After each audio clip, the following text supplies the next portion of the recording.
Dari limbah, pemuda di Tuban sulap limbah siwalan jadi briket kualitas ekspor, raup cuan puluhan juta rupiah per bulan. Limbah kulit buah siwalan yang selama ini hanya dianggap sampah, di tangan pemuda asal Tuban, Jawa Timur berubah menjadi berkah. Melalui inovasi briket ramah lingkungan, pemuda ini tak hanya menggeluti pasar lokal namun juga menembus pasar internasional dengan omset puluhan juta rupiah tiap bulannya.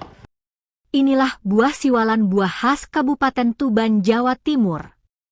Teksturnya kenyal, berair dan menyegarkan membuat buah ini digemari banyak orang. Tapi siapa sangka bagian terluarnya justru jadi masalah. Kulitnya yang keras dan berserat ini dulu hanya berakhir sebagai limbah, menumpuk dan tak bernilai. Tapi tidak di tangan Latif Wahyudi, pemuda 26 tahun warga Desa Tahulu, Kecamatan Merakura, Kabupaten Tuban ini justru melihat peluang besar dari limbah tak berguna tersebut. Dengan latar belakang pendidikan teknik kimia, ia berinovasi menyulap kulit siwalan dan batok kelapa menjadi briket arang berkualitas tinggi. Dimulai dari pencampuran arang batok siwalan dan kelapa, kemudian ditambah bahan perekat dan air. Campuran ini lalu dicetak menggunakan mesin khusus. Setelah dibentuk, briket dipotong sesuai ukuran lalu dijemur di bawah sinar matahari. Proses ini memakan waktu hingga 2 hari sebelum akhirnya siap dipasarkan. Briket-briket ini dikirim ke berbagai kota besar seperti Surabaya, Sidoarjo, Pandaan, Bekasi, Jakarta, hingga Bali dan NTT. Tak hanya itu, produk lokal Tuban ini juga sudah menyusup ke pasar luar negeri seperti India dan Timor Leste. Dalam sehari, Latif dan 12 orang pekerjanya mampu memproduksi hingga 1 ton briket. Dalam sebulan angka itu bisa menyentuh 15 ton produksi dengan omset mencapai 45 juta rupiah hingga 60 juta rupiah.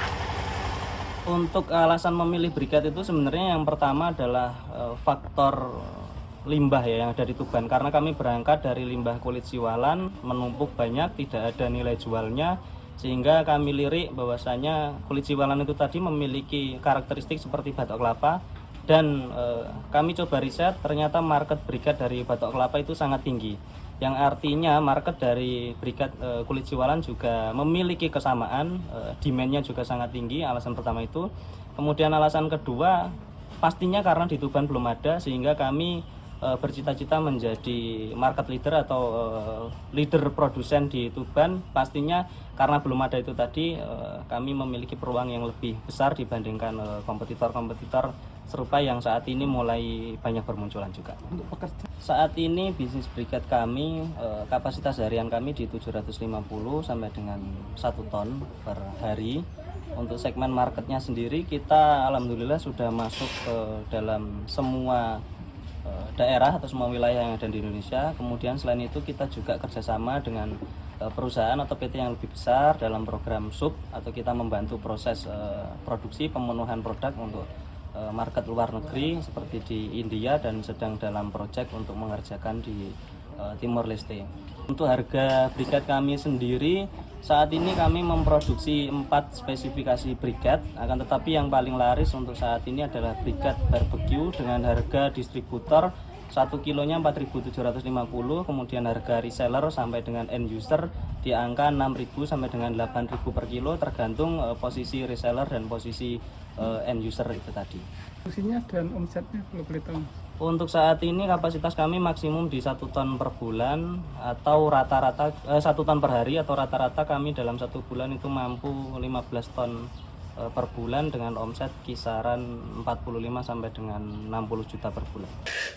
Untuk harga jualnya cukup terjangkau.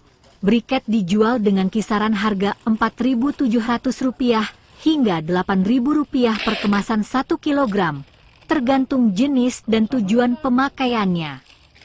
Briket khusus barbecue menjadi produk terlaris karena daya bakarnya yang stabil dan minim asap. Bermula dari limbah tak terpakai, berkat inovasi dan kegigihan, sekarang menjadi sumber penghasilan puluhan juta rupiah per bulan. Bukti bahwa dengan kreativitas, sampah pun bisa jadi cuan. Dari Tuban, Jawa Timur, Riko Octavian Anyus AID melaporkan.